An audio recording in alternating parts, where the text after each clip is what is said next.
आज हम रुकनुद्दीन फ़िरोज़ के बारे में पढ़ेंगे। पिछली वीडियो में हमने इल्तुतमिश के बारे में पढ़ा था। तो जब इल्तुतमिश की मृत्यु हो जाती है उसके बाद रुकनुद्दीन फ़िरोज़ जो है राज सिंहासन पर बैठता है। तो एक बात और है जो हमें ध्यान में रखनी है, रुकनुद्दीन फ़िरोज़ जो है इल्तुतमिश का द्वितीय बेटा था। उसका प्रथम बेटा महमूद था, लेकिन वह सिंहासन पर क्यों नहीं बैठा तो उसके बारे में भी आज हम पढ़ेंगे। ठीक है, तो चलिए स्टार्ट करते हैं। रुकनुद्दीन फ़िरोज़ सुल्तान इल्तुतमिश का द्वितीय बेटा था। वह आरंभ से ही विलासितापूर्ण जीवन व्यतीत करने तथा नृत्य, संगीत आदि सुनने का बहुत शौकीन था। इसलिए इल्तुतमिश ऐसे अयोग्य बेटे को अपना उत्तराधिकारी नियुक्त नहीं करना चाहता था। दुर्भाग्यवश उसके बड़े बेटे नासिरुद्दीन महमूद की पहले ही मृत्यु हो चुकी थी। इस कारण उसने अपनी योग्य तथा समझदार बेटी रज़िया को अपना उत्तराधिकारी बनाने का निर्णय किया। परंतु जब अप्रैल 1236 ईस्वी में इल्तुतमिश की मृत्यु हुई तो राज्य के अमीरों ने उसकी इच्छा के विरुद्ध रुकनुद्दीन फ़िरोज़ को राज सिंहासन पर बिठा दिया। सुल्तान बनने के पश्चात रुकनुद्दीन फ़िरोज़ अपना अधिकतर समय रंगरलियों में व्यतीत करने लगा। उसने शासन प्रबंध की ओर कोई विशेष ध्यान न दिया। ऐसे समय में उसकी माता शाह तुर्कान ने राज्य की संपूर्ण शक्ति अपने हाथों में ले ली। अपनी स्थिति को सुदृढ़ करने के उद्देश्य से उसने इल्तुतमिश की अन्य रानियों तथा उनके बेटे बेटियों पर अत्याचार करने प्रारंभ कर दिए। उसने कुछ को मरवा भी दिया। इस आतंक की शासन का अंत करने के लिए चहलगानी ने रुकनुद्दीन को पदच्युत करने का निर्णय किया। इसी समय लाहौर, मुल्तान, झांसी तथा बदायूं के सूबेदारों ने एक गुट बनाकर रुकनुद्दीन का तख्ता उल्टाने के उद्देश्य से दिल्ली की ओर कूच किया। रुकनुद्दीन ने भी उनका सामना करने के लिए अपनी सेना सहित दिल्ली से प्रस्थान किया। यह स्वर्ण अवसर देखकर रज़िया ने बड़ी होशियारी से काम लिया। वह लाल वस्त्र जो कि शोक के चिन्ह थे पहनकर राज्य के प्रमुख सरदारों तथा प्रजा के समक्ष आई। उसने रुकनुद्दीन फ़िरोज़ तथा शाह तुर्कान द्वारा किए गए अत्याचारों का उनके समक्ष वर्णन किया तथा न्याय की मांग की। उसने प्रजा को यह विश्वास दिलाया कि वह पूरी लगन के साथ शासन करेगी। अगर वह अपने कर्तव्य में असफल रहे तो प्रजा उसे मौत के घाट उतार सकती है। उसकी इस मार्मिक अपील का पर्याप्त प्रभाव पड़ा। उन्होंने रज़िया को अपना सहयोग प्रदान करने का निर्णय किया। तत्पश्चात जनसमूह ने महल पर आक्रमण करके शाह तुर्कान को बंदी बना लिया तथा रज़िया को सिंहासन पर बिठा दिया। रुकनुद्दीन फ़िरोज़ के दिल्ली लौटने पर उसे भी कारागार में डाल दिया गया, जहां उसका वध कर दिया गया। इस प्रकार रुकनुद्दीन फ़िरोज़ के 7 मास के असफल शासन का अंत हुआ। रुकनुद्दीन फ़िरोज़ की मृत्यु के पश्चात जो है रज़िया सुल्तान ने सिंहासन की बागडोर अपने हाथों में ले ली थी। रज़िया का नाम तो सभी ने सुना होगा। रज़िया प्रथम महिला मुस्लिम शासिका थी। वह दिल्ली के सिंहासन पर बैठने वाली प्रथम तथा अंतिम मुस्लिम स्त्री थी। आगे हम उनके बारे में पढ़ेंगे। रज़िया सुल्तान इल्तुतमिश की विद्वान तथा योग्य लड़की थी। मध्यकाल में वह दिल्ली के सिंहासन पर बैठने वाली प्रथम तथा अंतिम मुस्लिम स्त्री थी। उसने नवंबर 1236 ईस्वी से लेकर मार्च 1240 ईस्वी तक लगभग 3.5 वर्ष तक शासन किया। जिस समय वह सिंहासन पर बैठी तो उस समय उसके समक्ष बहुत सी समस्याएं थीं।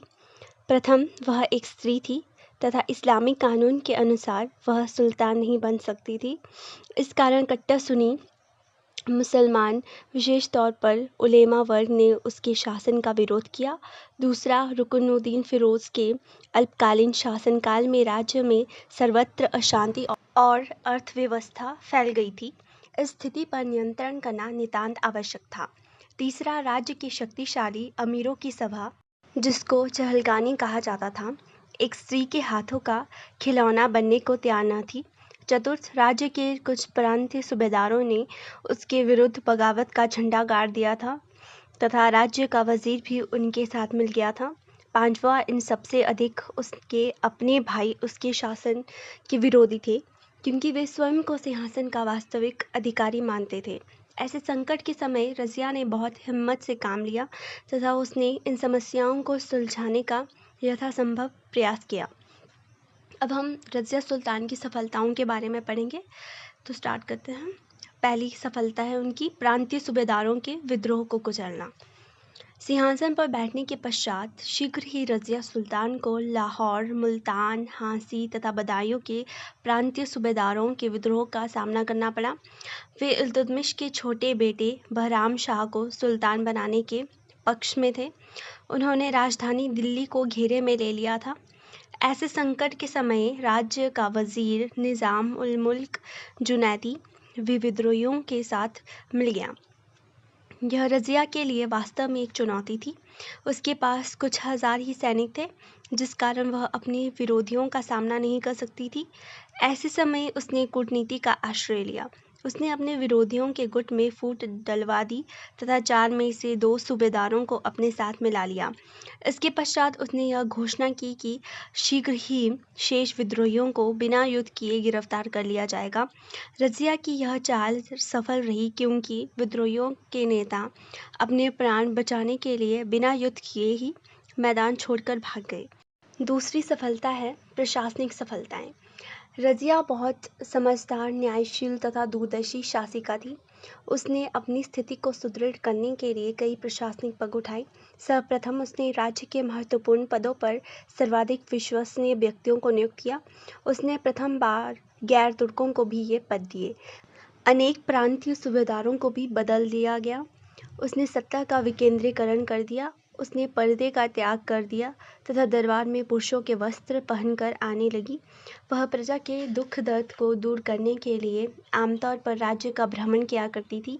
उसने यातायात के साधनों को उन्नत करने तथा व्यापार को प्रोत्साहन देने के लिए राज्य भर में अनेक सड़कों का निर्माण करवाया। सड़कों की दोनों ओर छायादार वृक्ष लगवाए।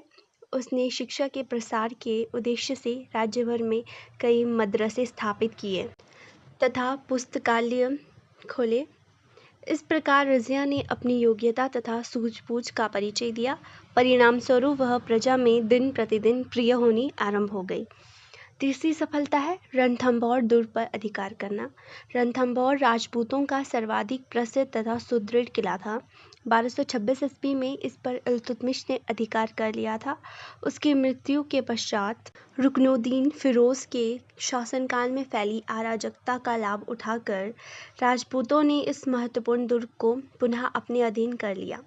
रज़िया सुल्तान राजपूतों से यह दुर्ग पुनः प्राप्त करना चाहती थी। परिणामस्वरूप उसने मलिक कुतुबुद्दीन हसन गौरी के अधीन एक सेना रणथंभौर भेजी। उसने राजपूतों को पराजित करके दुर्ग पर पुनः अधिकार कर लिया। इस विजय से रज़िया की शान और बढ़ गई। अब हम रज़िया के पतन के बारे में डिस्कस करेंगे। रज़िया की दिन प्रतिदिन बढ़ती हुई शक्ति चहलगानी, जो 40 तुर्क अमीरों का समूह है, को एक आंख नहीं भाती थी। वे तो सिंहासन पर ऐसे सुल्तान को देखना चाहते थे जो उनके हाथों में कठपुतली हो। दूसरा, उसने तुर्क सरदारों के एकाधिकार को समाप्त करने के उद्देश्य से गैर तुर्कों को भी राज्य के उच्च पदों पर नियुक्त करना आरंभ कर दिया था। यह बात भला वे कैसे सहन कर पाते। तीसरा, वे यह बात भी सहन करने को तैयार नहीं थे कि एक स्त्री उन पर शासन करे। चौथा, रज़िया ने पर्दा करना छोड़ दिया था तथा वह पुरुषों के वस्त्र पहनकर दरबार में उपस्थित होने लगी। पांचवा है, उसने शिकार खेलना भी प्रारंभ कर दिया था तथा युद्ध में सेना का नेतृत्व भी करने लगी। इन बातों को देखते हुए चहलगानी ने रज़िया पर यह दोष लगाया कि उसने स्त्री मर्यादा का उल्लंघन किया है तथा वह अबिसिनिया के एक अमीर जमाल-उद-दीन याकूत से प्रेम करती है। इन कारणों से परिस्थिति बहुत जटिल हो गई। ऐसे अवसर का लाभ उठाकर लाहौर के सूबेदार कबीर खान ने रज़िया के विरुद्ध विद्रोह कर दिया। रज़िया ऐसे विद्रोह को सहन करने के लिए तैयार नहीं थी। वह एक विशाल सेना लेकर लाहौर की ओर बढ़ी। दोनों के बीच हुए युद्ध में कबीर खान पराजित हुआ तथा वह रणक्षेत्र से भाग गया। इस विद्रोह को कुचलने के 15 दिन पश्चात ही भटिंडा के सूबेदार इख्तियार-उद-दीन अल्तुनिया ने विद्रोह का झंडा गाड़ दिया। रज़िया ने याकूत के साथ मिलकर इस विद्रोह को कुचलने का निर्णय किया। दोनों के बीच हुए युद्ध में याकूत मारा गया तथा रज़िया को गिरफ्तार कर लिया गया। ऐसे समय में रज़िया ने कूटनीति से काम लिया तथा उसने अल्तुनिया से विवाह कर लिया।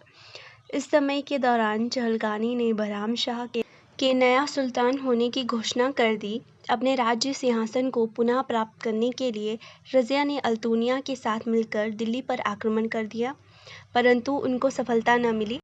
उनको जंगलों की तरफ भागने पर विवश होना पड़ा। एक रात को जब वे सो रहे थे तो कुछ डाकुओं ने उनको लूटने के उद्देश्य से उनका कत्ल कर दिया। इस प्रकार 1240 ईस्वी में रज़िया की शासन का दुख भरा अंत हुआ। अब हम रज़िया का मूल्यांकन करेंगे। मध्यकालीन भारतीय इतिहास में रज़िया सुल्तान को प्रथम मुसलमान शासिका होने का सम्मान प्राप्त है। यद्यपि उसने केवल 3.5 वर्षों तक शासन किया, परंतु इस कम समय में उसने बहुत प्रशंसनीय कार्य किए। उसने राज्य में फैली अराजकता को दूर किया। उसने तुर्क अमीरों को शाही मान मर्यादा को मानने पर विवश किया। उसने सुल्तान के सम्मान को पुनः स्थापित किया। उसने बहुत वीरता तथा योग्यता के साथ उसके विरुद्ध होने वाले विद्रोहों को कुचला। वह अपनी प्रजा से उसी प्रकार प्रेम करती थी जैसे एक माँ अपने बच्चों के साथ। वह न्याय के लिए बहुत प्रसिद्ध थी। उसने अपनी प्रजा की भलाई के लिए कई कार्य किए। अगर उसको कुछ समय और शासन करने का अवसर मिलता तो निस्संदेह उसकी गणना दिल्ली सल्तनत के महान शासकों में की जा सकती थी। आगे हम पढ़ेंगे मुइज़ुद्दीन बहराम शाह, जो रज़िया सुल्तान के बाद दिल्ली सल्तनत का शासक बना। 1240 ईस्वी में 40 तुर्क सरदारों के दल चहलगानी ने मुइज़ुद्दीन बहराम शाह को दिल्ली सल्तनत का सुल्तान बना दिया। वह इल्तुतमिश का तीसरा बेटा था। उसके शासनकाल में चहलगानी की शक्ति में बहुत वृद्धि हुई थी। चहलगानी के प्रभाव में सुल्तान ने इख्तियार-उद्दीन एतिगिन को नायब ममलकत नायब सुल्तान बना दिया। शीघ्र ही उसने राज्य की सभी महत्वपूर्ण शक्तियों को अपने हाथ में ले लिया। इससे सुल्तान का महत्व दिन प्रतिदिन क्षीण होने लगा। वह यह सहन करने को तैयार नहीं था। इस कारण उसने एक षड्यंत्र द्वारा एतिगिन की हत्या करवा दी। उसकी मृत्यु के पश्चात बदरुद्दीन सुनकर, जो आमिर एम हाजिब के पद पर नियुक्त था, बहुत शक्तिशाली हो गया। वह सुल्तान बनने के स्वप्न लेने लगा। जब बहराम शाह को इसकी सूचना मिली तो उसने उसको फांसी दे दी। उसके सहयोगियों को या तो मृत्युदंड दिया गया या फिर उनको पदच्युत करके कारागार में डाल दिया गया। सुल्तान की इन कार्रवाइयों से तुर्क सरदार उसके विरुद्ध हो गए। मई 1242 ईस्वी में उन्होंने सुल्तान का कत्ल कर दिया। इस प्रकार 2 वर्ष के शासन के पश्चात बहराम शाह का अंत हो गया। अब हम अलाउद्दीन मसूद शाह के बारे में पढ़ेंगे, जो मुइज़ुद्दीन बहराम शाह के बाद दिल्ली सल्तनत के शासन पर आसीन रहा, दिल्ली सल्तनत का सुल्तान रहा। चलिए स्टार्ट करते हैं। बहराम शाह की मृत्यु के पश्चात 1242 ईस्वी में चहलगानी ने अलाउद्दीन मसूद शाह को दिल्ली सल्तनत का नया सुल्तान घोषित किया। वह इल्तुतमिश का पौत्र तथा रुकनुद्दीन फिरोज का बेटा था। उसने 1246 ईस्वी तक शासन किया। उसे प्रशासनिक कार्यों में तनिक भी रुचि नहीं थी।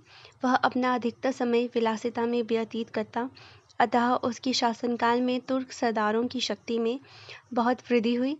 उन्होंने राज्य की समस्त उच्च पदवियों पर अधिकार कर लिया। बलबन, जो कि चहलगानी का एक सदस्य था, का प्रभाव दिन प्रतिदिन बढ़ता जा रहा था। वह इस बात को अच्छी तरह जानता था कि सुल्तान मसूद शाह उसके बढ़ते हुए प्रभाव को कभी भी सहन नहीं करेगा। परिणाम स्वरूप उसने सुल्तान को चाचा नासिरुद्दीन महमूद के साथ मिलकर एक षड्यंत्र के द्वारा मसूद शाह को बंदी बना लिया और कुछ ही दिनों में उसे यमलोक पहुंचा दिया। इस घटना से चहलगानी के तीव्रता से बढ़ते हुए प्रभाव का स्वाभाविक रूप से अनुमान लगाया जा सकता है। नासिरुद्दीन महमूद, उसके बाद जो है 1246 ईस्वी में नासिरुद्दीन महमूद जो है दिल्ली सल्तनत के सिंहासन पर बैठा। 1246 ईस्वी में नासिरुद्दीन महमूद राज्य सिंहासन पर बैठा। वह इल्तुतमिश का पौत्र तथा नासिरुद्दीन का पुत्र था। उसने 1266 ईस्वी तक शासन किया। वह बहुत साधारण तथा पवित्र जिंदगी व्यतीत करने वाला व्यक्ति था। वह स्वयं अपने हाथों से कुरान शरीफ लिखकर बेचता था तथा उस आय से अपना निर्वाह करता था। उसकी सादगी का अनुमान इस बात से लगाया जाता है कि उसकी पत्नी को स्वयं खाना बनाना पड़ता था तथा उसकी सहायता के लिए कोई दासी नहीं रखी गई थी। सुल्तान सदैव धार्मिक कार्यों में व्यस्त रहता था, जिस कारण उसने राजनीति में कोई विशेष भाग न लिया।